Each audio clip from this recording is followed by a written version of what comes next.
If you're waiting for the perfect time to buy a home in 2026, you might be making the most expensive decision of your life because the perfect time is usually obvious in hindsight. And here's what's different right now. 2026 is shaping up to be the most balanced housing market we've seen in years. Realtor.com is literally calling it balanced territory with around 4.6 months of supply on average.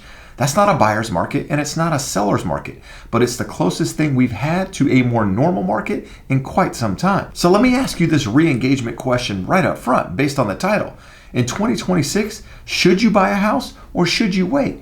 Let me know your thoughts in the comments. Because here's the thing, if you wait and you're wrong, you lose time, choices, and potentially tens of thousands of dollars in equity. If you buy and you're wrong, you risk being payment poor and stressed out every single month.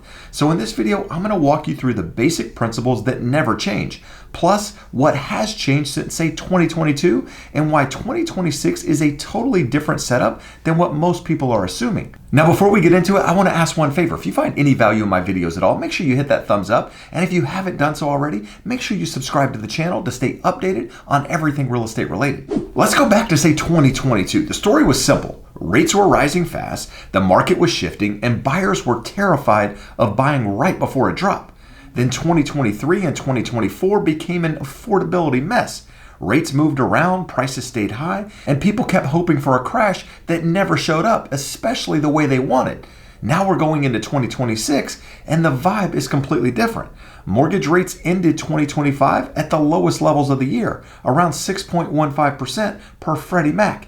And the big theme for 2026 is likely modest relief, not a miracle. Because here's the thing, inventory has been recovering in a lot of places, and forecasts for 2026 generally expect gradual improvement, not a flood of supply. So if you've been waiting for 3% rates and 20% price cuts at the same time, I'm not saying it can't happen, it can happen.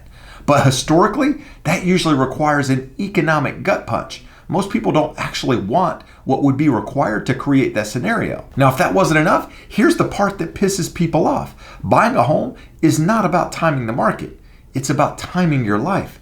And I know that sounds cheesy, but it's the truth. If you're trying to win the housing market like it's crypto, you're probably going to lose because real estate is slow. It's expensive to transact, and it only really works when you give it time. So before we even talk about 2026 being more balanced, you need to answer one question. Do you have stability in your life? And I mean real stability. I'm talking about job stability, income stability, relationship stability, and a time horizon that is at least 5 to say 7 years. If you don't have that, I don't care if rates drop a full percent next month. Buying is still a bad move. The 2026 market is more balanced, but real estate is still local. This is where people get themselves into trouble. They watch headlines about Texas or Florida or wherever, and then they apply it to their local market like it's all the same. Trust me, it's not. Some areas are clearly seeing more inventory and softer demand. Some areas are still tight and competitive. So when someone asks me, should I buy in 2026? My first thought is, where are you buying? Because a balanced national market can still mean multiple offers in one zip code and price cuts 3 counties away. So yes, 2026 looks more balanced nationally, but your experience as a buyer is going to depend on your local supply, your local demand, and your price point.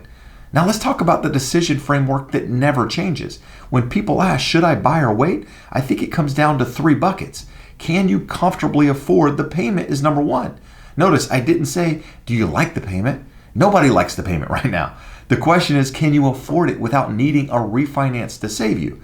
If your plan is, I'll buy now and refinance later so I can afford it, you're gambling. And gambling with your housing situation is a terrible idea. You buy the house when the payment works today, and refinancing is upside, not the plan. Number 2 is, are you buying for the right reason? Buying because you're scared you'll miss out is a bad reason. Buying because you have a stable life, a stable plan, and you want to lock in housing long term, that's a real reason. Because there's no such thing as a 30-year fixed rent. Now, number 3 is, are you going to stay long enough for the math to actually work? This is where most people mess up. They buy with a short-term mindset, then get emotional when the market does what markets do. If you're not staying put, or at least keeping the home as a rental if life changes, you need to think twice. Now, I realize that waiting feels safe, but understand, it has real risk. Most people wait because they think it's the conservative move. But waiting has risk too. Prices can rise, rates can rise, competition can come back, and you can lose options. And even if prices don't spike, you still lose time. And time matters because ownership is a long-term game. According to the Federal Housing Finance Agency, U.S. home prices were up just over 1% year over year as of Q4 2025. Now, I realize that's not 2021 insanity, but it's still upward movement, meaning that home prices have continued to go up this entire time when people were expecting a crash. So the market doesn't have to explode for waiting to actually cost you money.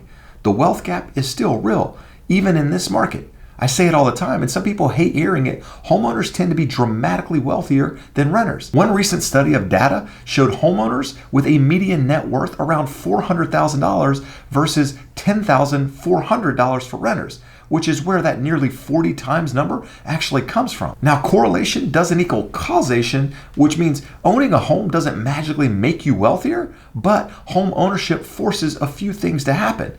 You pay down the principal over time, you benefit from appreciation over long periods, and you lock in your housing costs. Now, I know what you're thinking. If I just continue to rent and take that difference and put it in the stock market, that's what's going to create my wealth over time. And that can be very, very true if you actually do it. But here's the reality. Most renters don't invest the difference consistently enough to actually replicate it. Some do, but most don't.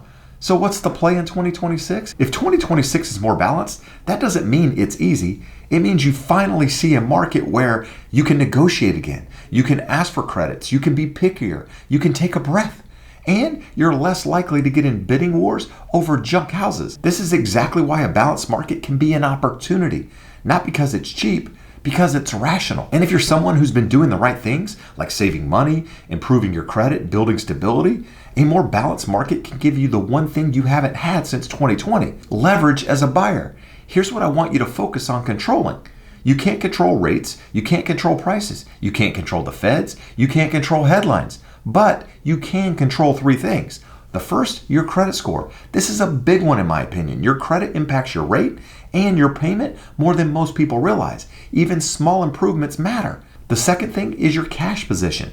Down payment, yes, but more importantly, reserves. I want you to have money in the bank after closing. And the reason for that is because life happens. And the third thing is your payment comfort. If you're currently renting for $3,000 a month and your future mortgage is going to be $4,500 a month, here's a simple test. Start paying the $4,500 right now. Pay your rent and put the extra $1,500 into savings every month for say 90 days. If that crushes you, you just learned something.